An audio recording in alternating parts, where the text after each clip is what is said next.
Welcome back to my channel, The Ukulele and Me. You're probably wondering, why am I in my PJs? It's because today we'll be reading a bedtime story. So, why don't we just start already? Zoe's Zoo Rescue. The Picky Puffin.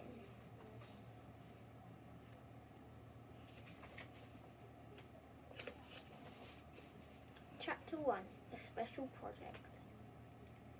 Zoe Parker smiled as the school bell rang. It was Friday afternoon and at the end of the lesson for the week. Zoe couldn't wait for the weekend to start. I'd like to set you all some homework to do over this weekend, explained Zoe's teacher, Miss Hawkins, as Zoe and her class packed away their pencils and pencil cases and books. Sorry guys, my lighting went off. I want you all to do a project on something you love. You can pick anything, a place you like visiting, or even your favourite thing to eat. I want to read all about it and find out why you love it so much. Zoe's heart leapt. Miss Hawkinson's always set her class really fun projects, and Zoe already had an idea of what she could write about. What you are going to do on your project? What are you going to do your project on? Asked Zoe's friend, Nicola, as they walked out into the playground together.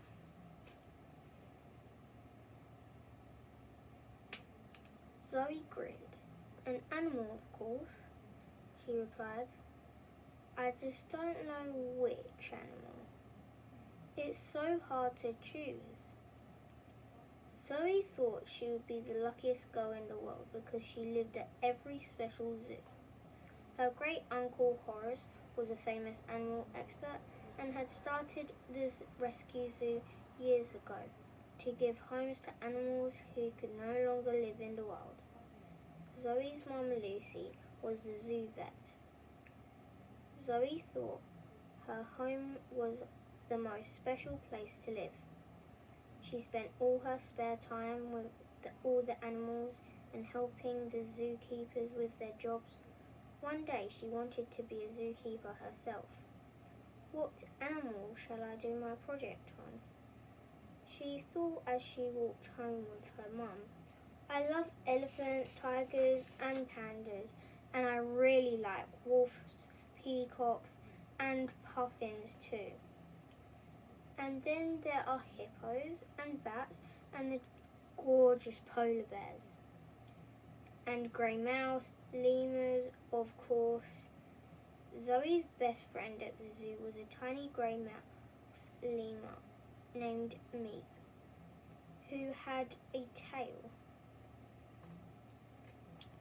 He didn't live in an enclosure like all the other animals, but with Zoe and her mum in the little cottage at the edge of the zoo instead. He was small and cute and could be very cheeky sometimes. Zoe shook her head. There are too many animals to choose from. Maybe I'll have a good idea when I get back from the rescue zoo, she thought to herself. As Zoe and her mum were finishing the plates of spaghetti that evening, the phone rang. Zoe jumped up and answered it. Hello? Zoe cried, a familiar voice. It's me, Great Uncle Horace.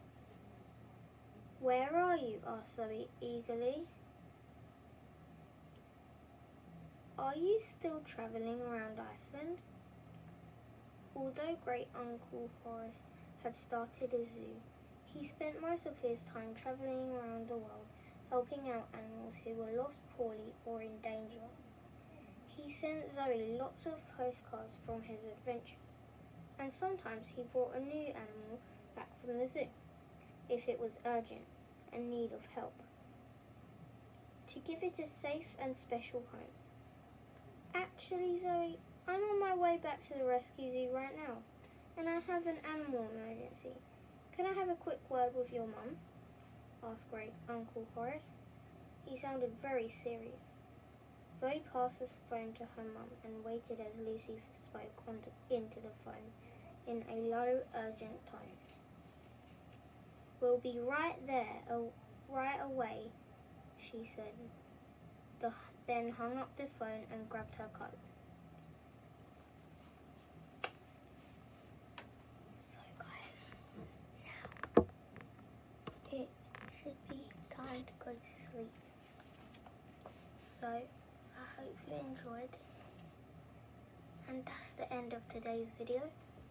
I know it was short, but I will read you some more of that same book next time in my next video, so that you guys are able to see more about reading and story time.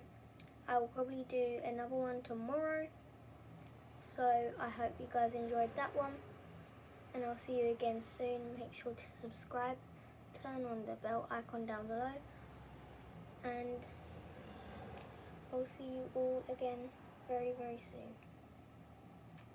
Bye guys.